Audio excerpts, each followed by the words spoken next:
السلام علیکم پیارے ویورز۔ ہزار داستان الف لیلا۔ آج کا ہمارا قصہ ہے آدم خور سردار۔ چلیے سٹارٹ کرتے ہیں۔ بسم اللہ الرحمن الرحیم۔ رات کو ہم لوگوں نے مشورہ کیا کہ موت سے بہرحال رہائی ممکن ہے، پھر کیوں نہ فرار کی کوشش کی جائے۔ بچ کر نکل گئے یا رہ گئے یہ قسمت کے ہاتھ میں ہے۔ یوں بھی یہ سب کو ایک ایک کر کے بھون کھائیں گے۔ تجویز منظور ہو گئی اور ہم دن بھر ادھر ادھر گھوم کر لکڑیاں جمع کرتے رہے تاکہ ہم کوئی معمولی سی کشتی تیار کر لیں۔ رات کو ہم نے ڈنڈے باندھ کر کچھ کشتیاں بنا لیں اور جب وہ سب سو گئے تو ہم اٹھے اور کباب بنانے کی سلاخوں کو گرم کیا اور سردار جہاں سو رہا تھا خاموشی سے جا کر اس کی آنکھوں میں گرم سلاخ پیوست کر دی۔ شدت درد سے وہ چلانے لگا۔ ہم کشتیوں میں بیٹھ گئے۔ ہر طرف سے وہ آدم خوار جمع ہو گئے اور پتھروں کی بارش کر دی۔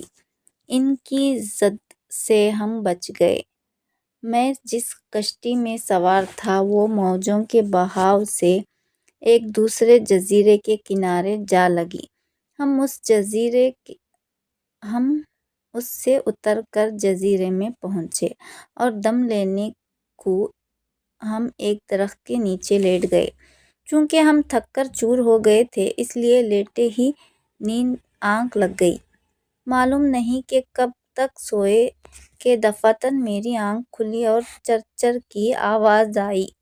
اس وقت رات ہو گئی تھی۔ پھر جب میں نے چاندنی میں دیکھا تو معلوم ہوا کہ میرے ایک ساتھی کو اژدھا نگل رہا ہے اور چرچراہٹ اس کی ہڈیاں ٹوٹنے کی ہے۔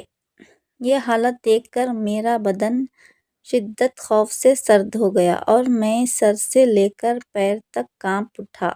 میں نے آہستہ سے دوسرے ساتھی کو بیدار کیا۔ ہم دونوں بھاگ کر ایک درخت پر چڑھ گئے لیکن میرا ساتھی اژدھے کے ہاتھ آ گیا اور وہ اس کو بھی کھا گیا۔ میں جوں توں کر کے کشتی تک پہنچا اور اس میں پڑا رہا۔ رات دعائیں کرتے کرتے گزر گئی۔ صبح کو میں نے کشتی سمندر میں چھوڑی اور پھر قریب ہی مجھے ایک جہاز جاتا نظر آیا۔ میں نے اپنی چادر ہوا میں گھمائی۔ زندگی کے دن باقی تھے۔ اہل جہاز نے مجھے دیکھ لیا۔ جہاز میرے قریب لائے اور سوار کرایا۔ اس جہاز کا کپتان وہی تھا جس کے ساتھ میں نے دوسرا سفر کیا تھا۔ وہ بڑے اتفاق سے ملا، کل حال دریافت کیا اور بڑی محبت سے سلامتی جان کی مبارکباد دی اور کہنے لگا کہ خدا کا شکر ہے کہ تم مل گئے۔ تمہارا وہ مال ابھی تک میرے پاس امانتاً موجود ہے جو پہلے سفر میں رہ گیا تھا۔ میں نے کپتان کا شکریہ ادا کیا کہ اس نے نہ صرف میری جان بچائی بلکہ میرا مال بھی عطا فرما دیا۔ میں نے اپنا مال لیا اور مختلف ملکوں میں فروخت کرتا ہوا سلہٹ پہنچا۔ وہاں سے اور مختلف چیزیں لیں اور پھر وطن واپس آ گیا۔ گو مصیبتیں تو بہت پڑیں لیکن میں نے منافع بھی اتنا حاصل کیا کہ اگر زندگی بھر بیٹھ کر کھاتا تو کافی تھا۔ چنانچہ اس مرتبہ میں نے ارادہ کر لیا کہ اب گھر سے باہر قدم نہیں رکھوں گا۔ سندباد نے پھر 100 دینار کی تھیلی ہندباد لکڑہارے کو دی اور اگلے روز آنے کو کہہ دیا تاکہ چوتھے سفر کے حالات سنائے۔ سندباد کا چوتھا سفر۔ حسب معمول شام کو لکڑہارا ہندباد پھر سندباد کے گھر کہانی سننے کو آیا۔ کھانے سے فارغ ہو کر سندباد اپنے حالات سنانے لگا۔ تیسرے سفر کے بعد میرا قطعاً ارادہ سفر کا نہیں تھا لیکن میں اپنی طبیعت سے مجبور تھا۔ کچھ روز راحت و آرام سے گزرے تھے کہ میرے سر پر پھر سفر کا دھن سوار ہو گیا۔ چنانچہ میں نے تجارتی مال خریدا اور ایک اچھے جہاز میں روانہ ہو گیا۔ ہم نے بہت سے نئے جزیرے دیکھے، مال کی خرید و فروخت کی اور معقول منافع اٹھاتے بڑھتے چلے گئے۔ شاید ہمیں سفر کرتے ہوئے 1 مہینہ گزرا تھا کہ ایک روز ہم طوفان میں گر گئے۔ کپتان نے بہت کوشش کی کہ کسی طرح جہاز کو بچا لے، لیکن نہ بچا سکا اور ہمارا جہاز کسی چٹان سے ٹکرا کر پاش ہو گیا۔ ہم لوگ سمندر میں گر گئے اور اپنے بچاؤ کے لیے جدوجہد کرنے لگے۔ آخر جن لوگوں کو ٹوٹے ہوئے جہاز کے تختے دستیاب ہو گئے وہ تو ان کے سہارے تیر گئے، باقی کا حال خدا جانے کیا ہوا۔ بہرحال میں اور میرے ساتھی تختوں کے سہارے 2 دن تک تیرتے رہے۔ ہم بھوک پیاس سے بے دم ہو رہے تھے کہ سامنے ہمیں ایک جزیرہ دکھائی دیا۔ بڑی مشکل سے خشکی تک پہنچے، کچھ جنگلی پتے اور دیگر چیزیں کھا کر پانی پیا تو یہ محسوس ہوا کہ واقعی ہم زندہ ہیں۔ کچھ دیر دم لینے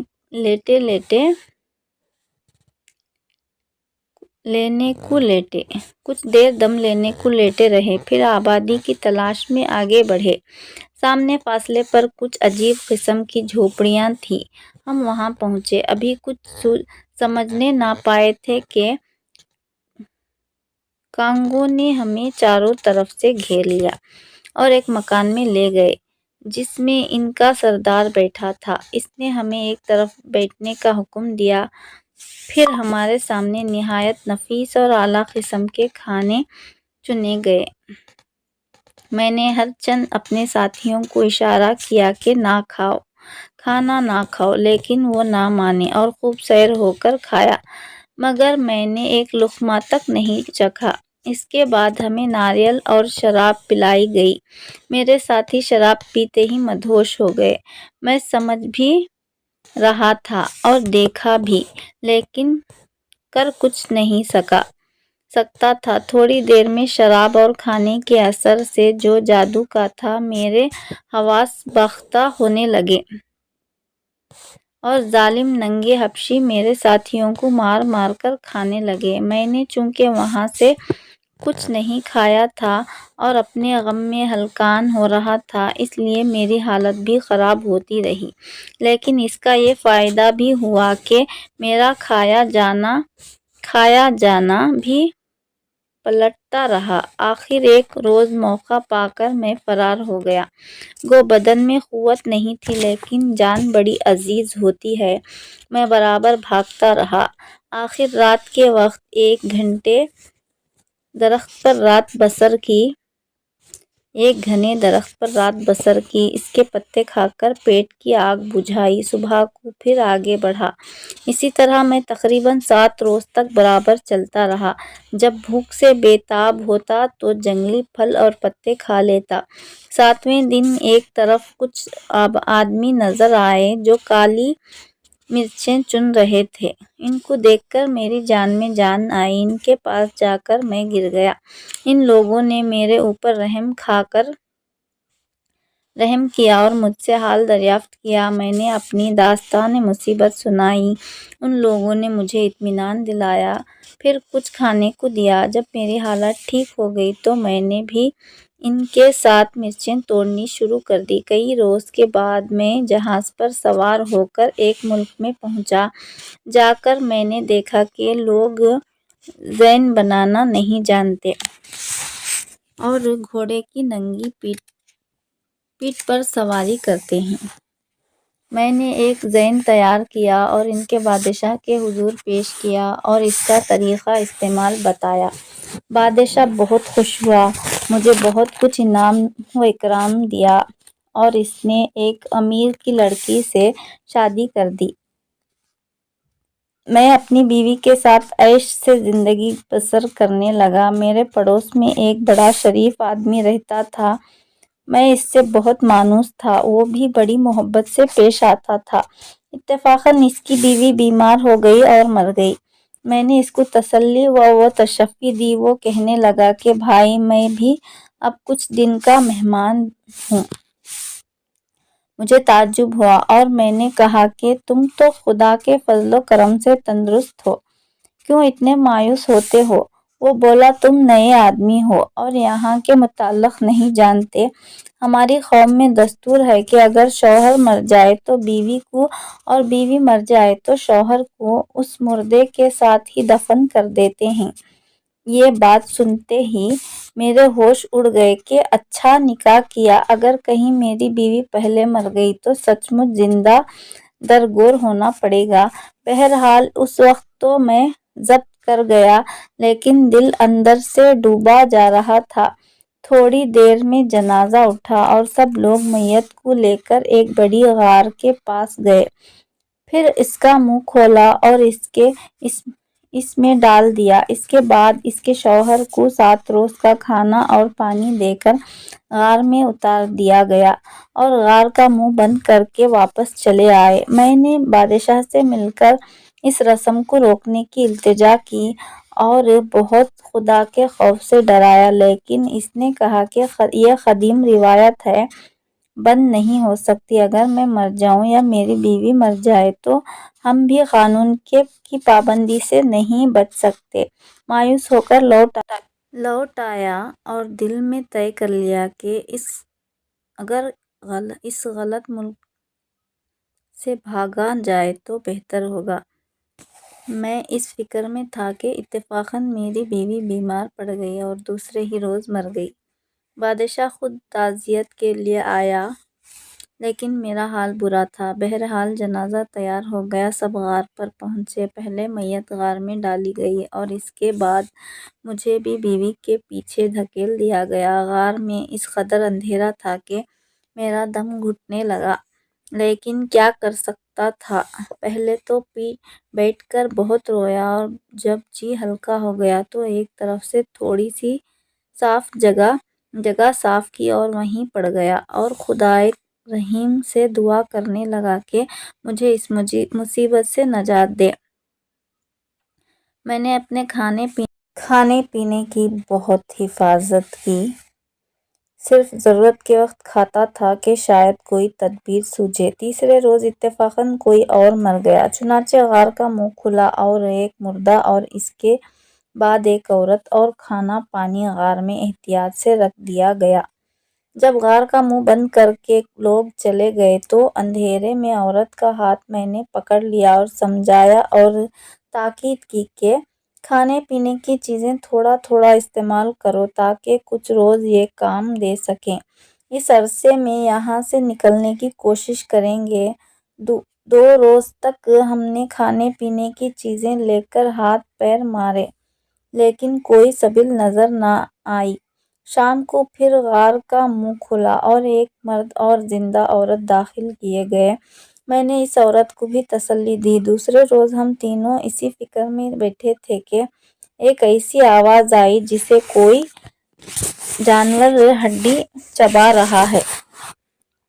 میں نے سوچا کہ جس راہ سے یہ جانور آیا ہے اسی راہ سے ہمیں نکلنے کی کوشش کرنی چاہیے۔ میں نے جانور کو ڈرایا تو وہ بھاگا، تو میں بھی اس کے پیچھے پیچھے بھاگا۔ کچھ دور جا کر روشنی معلوم ہوئی، قریب جا کر دیکھا تو دریا کے کنارے اس غار میں سوراخ ہے اور اس میں سے آدمی گزر سکتا ہے۔ میں باہر نکلا اور سجدہ شکر بجا لایا، پھر واپس غار میں جا کر اپنا کھانا اور ان عورتوں کو باہر لایا اور پھر ہم ایک طرف چھپ گئے۔ کئی روز کے بعد ایک جہاز آیا۔ میں نے کپڑا ہلا کر اہل جہاز کو متوجہ کیا، چنانچہ جہاز کنارے کی طرف آیا اور ایک کشتی ہمیں لینے کنارے آئی۔ ہم اس میں سوار ہو کر جہاز میں پہنچے۔ اہل جہاز ہمارا حال سن کر بہت متعجب ہوئے۔ جہاز وہاں سے روانہ ہوا۔ میں اس غار سے بہت سا زیور اٹھا لایا تھا کہ ایک جزیرے میں پہنچ کر اس کو فروخت کیا اور اسباب تجارت خریدا اور مختلف ملکوں میں کاروبار کرتے ہوئے بخیرت بصرہ آ گیا اور وہاں سے براستہ خشکی بغداد آیا اور اللہ کا شکر ادا کیا اور عزم کر لیا کہ اب ہرگز سفر میں نہیں جاؤں گا۔ اس کے بعد سندباد نے ایک اور دیناروں کی تھیلی لکڑہارا کو دی، ہندباد کو عطا کی، پھر اگلے روز آنے کے لیے کہا۔ سندباد کا 5واں سفر۔ حسب معمول لکڑہارا شام کے وقت سندباد کے پاس آیا اور کھانے کے بعد سندباد نے سفر نامہ شروع کیا۔ سندباد نے کہا کہ چوتھے سفر کے بعد گو میں نے سخت عہد کر لیا تھا کہ آئندہ بغداد سے باہر قدم نہیں رکھوں گا، لیکن چند روز کے عیش و راحت نے پھر سفر کا شوق پیدا کر دیا اور میں اسباب تجارت لے کر بصرے کی طرف روانہ ہو گیا۔ بصرہ پہنچ کر میں نے اپنے لیے ایک جہاز کا انتظام کیا اور اس کی تیاری میں میں نے اس امر کا خاص خیال رکھا کہ طوفان کا مقابلہ آسانی سے ہو سکے اور ہر قسم کی راحت و آسائش اس میں فراہم کی۔ جہاز تیار ہو گیا تو ہم سفر پر روانہ ہو گئے اور مختلف مقامات سے ہوتے ہوئے ایک جزیرے میں پہنچے۔ وہاں میں نے سیمرغ کا انڈا دیکھا اور اپنے ساتھیوں کو بھی دکھلایا۔ میرے ساتھی منع کرنے کے باوجود اس انڈے کو توڑ کر کھا گئے۔ میں نے کہا کہ جو تم نے کیا اس کا نتیجہ خطرناک ہوگا، فوراً لنگر اٹھاؤ اور یہاں سے چل دو۔ چنانچہ جلد سوار ہو کر ہم وہاں سے روانہ ہو گئے، لیکن زیادہ دور نہیں گئے تھے کہ سیمرغ کا جوڑا آ گیا اور اپنے انڈے کو ٹوٹا ہوا دیکھ کر غیظ و غضب کے عالم میں جہاز پر حملہ آور ہوا اور بڑے بڑے پتھر اٹھا کر جہاز پر گرانے شروع کر دیے۔ کپتان نے ہرچند کوشش کی کہ جہاز کو اس مصیبت سے بچا لیں، لیکن ممکن نہ ہوا۔ آخر اس جوڑے نے اتنے پتھر جہاز پر برسائے کہ جہاز تباہ ہو گیا اور بہت سے ساتھی ہلاک ہو گئے۔ ہم تختوں کے سہارے تیرنے لگے۔ مجھے معلوم نہیں میرے ساتھیوں کا کیا حشر ہوا، بہرحال مجھے موجیں لیے پھرتی رہیں۔ تمام دن کی مصیبت کے بعد ایک روز ایک زوردار موج نے مجھے ایک سرسبز و شاداب چھوٹے سے جزیرے میں لا ڈالا۔ میں جوں توں کر کے اٹھا اور صاف سی جگہ دیکھ کر لیٹنے کا انتظام کیا۔ کھانے کی اس جزیرے میں کوئی کمی نہ تھی، ہر طرف جنگلی انگوروں کی بیلیں پھلی ہوئی تھیں۔ میں نے انگور کھائے اور آ کر لیٹ گیا۔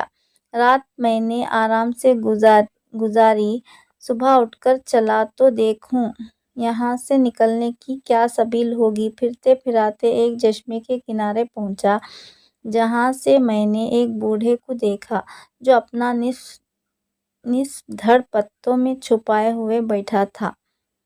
جب اس کی نظر مجھ پر پڑی تو مسکرا کر اشارے سے مجھے اپنے پاس بلایا اور کہا کہ مجھے چشمے کے کنارے پہنچا دے۔ اس کے پیروں میں ہڈی بالکل نہیں تھی۔ میں نے عذرا ہمدردی اس کو کندھے پر اٹھایا اور اس نے اپنی ٹانگیں میری گردن میں لپیٹ لیں۔ میں اس کو لے کر چشمے کے کنارے پر آ گیا اور اتارنا چاہا تو اس نے اپنی ٹانگیں کس لیں۔ اب میں پریشان ہوا کہ اس مصیبت سے کیوں کر نجات حاصل کروں۔ تھوڑی دیر کے بعد وہ کسی طرف چلنے کو اشارہ کرتا اور اگر میں ذرا بھی رکتا تو اپنی ٹانگیں اس طرح مارتا تھا جیسے گھوڑے کو چابک مارتے ہیں۔ خدا جانے اس کے ان خوش ٹانگوں میں اتنی قوت کیوں کر تھی۔ کبھی مجھے میوہ دار درختوں کے نیچے لے جاتا اور پھر وہاں کھڑا ہو کر خود اعتماد سے پھل کھاتا۔ جزیرے میں بوڑھا اور سندباد۔ کئی روز اسی طرح گزر گئے۔ اگر میں سونے کے لیے لیٹتا تب بھی وہ اپنی ٹانگیں میری گردن سے الگ نہیں کرتا تھا۔ ہر وقت اس کی تکلیف سے میں تھک جاتا۔ چونکہ ایک گدو میں کچھ انگوروں کا رس نکال کر بھرا اور اس کا منہ بند کر کے دھوپ میں رکھ دیا۔ 2-4 روز میں شراب تیار ہو گئی۔ جب زیادہ تھکان ہوتی تو اس میں سے 2-4 گھونٹ پی لیا کرتا تھا۔ ایک روز اس مردود بوڑھے نے بھی اسے پینے کی خواہش ظاہر کی۔ دفعتاً مجھے خیال آیا کہ اس کو خوب شراب پلا کر بے ہوش کر دوں، تب اس سے شاید نجات ملے گی۔ چنانچہ میں نے اس کو خوب شراب پلائی، یہاں تک کہ وہ بوڑھا بے ہوش ہو گیا اس وقت اس کے پیروں کی گرفت ڈھیلی ہوئی۔ میں نے بآسانی اس کو اپنے کندھے سے الگ کر دیا اور ایک پتھر سے اس کے ناپاک سر پر زور سے مارا کہ بھیجا نکل آیا اور اس طرح خبیث بوڑھا ختم ہو گیا۔ اس مصیبت سے چھٹکارا پا کر میں نے خدا کا شکر ادا کیا اور ایک جہاز کے ملنے کی امید پر کنارے کی طرف روانہ ہوا۔ کئی روز کے انتظار کے بعد کسی جہاز کا ادھر سے گزر ہوا۔ میں نے بہت اشارے کیے جو اہل جہاز نے دیکھ لیے اور جہاز جزیرے کے قریب آیا اور ایک کشتی مجھے لینے آئی۔ اہل جہاز نے حسب حال دریافت کیا اور اس عجیب و غریب بڈھے سے نجات پانے پر مبارکباد دی۔ پھر ہم ناریل کے درختوں کے جزیرے میں پہنچے۔ یہ جزیرہ بہت آباد تھا اور اس قدر بندر تھے کہ خدا کی پناہ میں جزیرے کے سیر کو اندرونی حصے تک چلا گیا اور مجھے واپسی میں کافی دیر ہو گئی۔ جب ساحل پر آیا تو معلوم ہوا کہ جہاز چلا گیا۔ میں بہت پریشان ہوا کہ خواہ مخواہ اس سیر و تفریح کے پیچھے نئی مصیبت مول لے لی۔ ساحل پر کچھ لوگ آباد تھے۔ وہ دن کو جنگل میں کام پر جاتے تھے اور شام کو بندروں کے خوف سے کشتی میں سوتے۔ ان میں سے ایک شخص نے حال سن کر مجھے اپنی کشتی میں جگہ دے دی اور کہنے لگا کہ صبح کو چند ٹوکرے لے کر جب سب لوگ سو جائیں تو تم بھی ان کے ساتھ چلے جانا۔ یہ ناریل اکٹھے کرتے ہیں۔ کچھ ناریل تمہارے پاس جمع ہو جائیں گے تو کسی جہاز والے کو فروخت کر کے روپیہ حاصل کرنا اور پھر اس جہاز میں جہاں جی چاہے چلے جانا۔ اگلے روز میں بھی ٹوکری لے کر ان لوگوں کے ساتھ چلا گیا۔ جنگل میں پہنچ کر ان لوگوں نے ناریل کے درختوں پر پتھر پھینکنے شروع کیے۔ تھوڑی دیر میں ناریل گرنے لگے۔ میں یہ دیکھ کر حیران تھا کہ درخت کی چوٹی پر تو پتھر نہیں جاتا اور ناریل گر رہے ہیں۔ غور کرنے پر معلوم ہوا کہ بندر چڑھے ہوئے ہیں اور جب ہم پتھر پھینکتے ہیں تو ہماری نقل میں وہاں سے ناریل گراتے ہیں اور لوگ ان کو اٹھا لیتے ہیں۔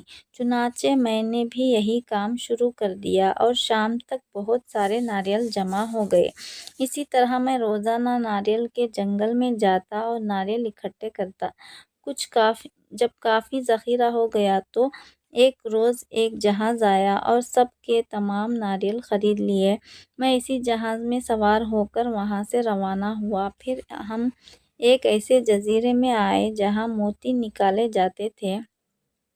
میرے پاس کافی دینار تھے۔ میں نے بھی قسمت آزمائی کہ مقدر کی یاوری کی بہترین قسم کے موتی نکلے۔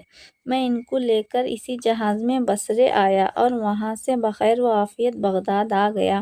اس مرتبہ بھی توبہ کی کہ اب سفر کا نام تک نہیں لوں گا۔ اس کے بعد بدستور سندباد نے لکڑہارے ہندباد کو 100 دینار کی تھیلی دی اور اگلے دن آنے کی پھر دعوت دے دی۔ سندباد کا چھٹا سفر۔ جب تک سفر کی تھکان دور نہ ہوئی اور ان خوفناک واقعات کی یاد تازہ رہی جو 5ویں سفر میں مجھے پیش آئی تھیں، میں اپنے عہد پر قائم رہا۔ لیکن عیش و عشرت اور زندگی کی یکسانیت سے طبیعت سیر ہو گئی تو پھر میں نے سفر کی ٹھان لی۔ تاجروں کی ایک جماعت جو کہ کاروباری سلسلے میں باہر جا رہی تھی، میں بھی اسباب تجارت لے کر ان کے ساتھ ہو لیا۔ کچھ دن تک ہم لوگ بامن و امان بحری سفر کرتے رہے۔ ایک روز ہماری جماعت جہاز میں سفر کر رہی تھی کہ کپتان گھبرایا ہوا آیا اور کہنے لگا کہ ہم بھنور میں پھنس گئے ہیں اور جہاز کے بیچ نکلنے کی کوئی امید نہیں ہے۔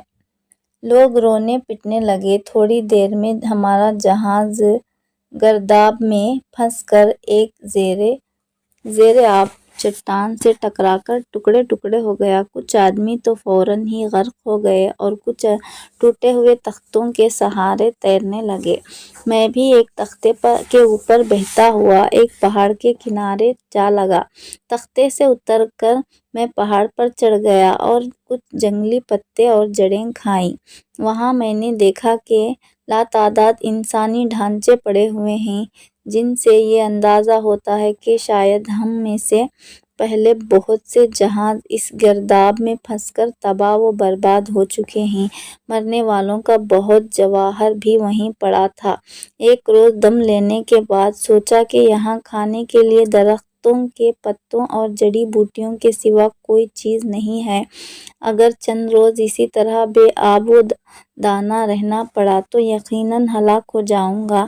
چنانچہ میں نے کچھ ڈنڈے اکٹھے کر کے ایک بہنے والی کشتی تیار کی اور کشتی کو سمندر میں ڈال دیا۔ توکل علی اللہ، اللہ اکبر کہہ کر اس میں بیٹھ گیا اور چل دیا۔ سفر کی تھکان اور بھوک کی شدت سے قوت برداشت جواب دے گئی اور میں کشتی میں بے ہوش ہو گیا۔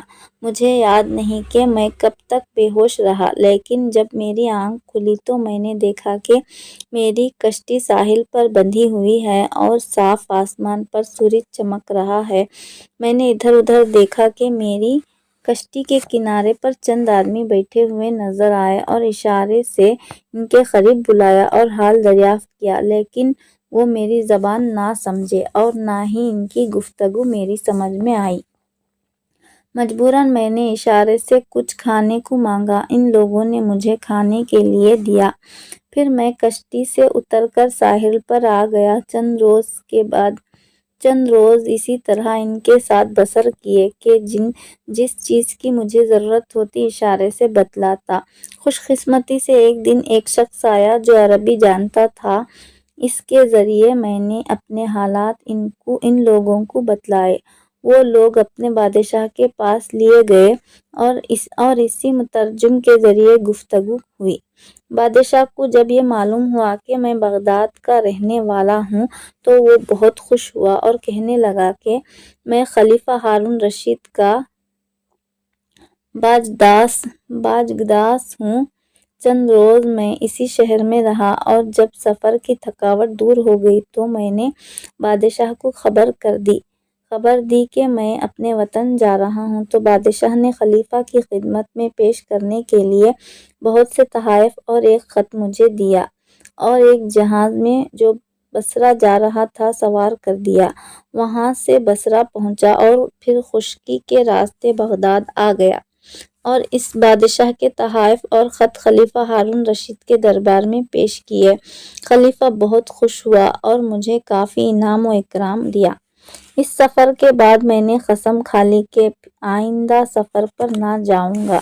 چھٹے سفر کا حال بیان کرنے کے بعد سندباد نے ہندباد کو 100 دینار کی تھیلی دے کر کہا کہ کل پھر آنا، میں تمہیں اپنے 7ویں اور آخری سفر کی داستان سناؤں گا۔ ویڈیوز کو سننے کا بہت بہت شکریہ۔ اگر ہماری ویڈیوز پسند آتی ہیں تو پلیز ایک لائک ضرور کر دیں اور شیئر بھی کر دیں۔ اگر ہماری ویڈیوز آپ کو ذرا سا بھی پسند آتی ہیں تو لائک ضرور کریں، سبسکرائب ضرور کریں۔ دعاؤں میں ضرور یاد رکھیے گا۔ اللہ حافظ۔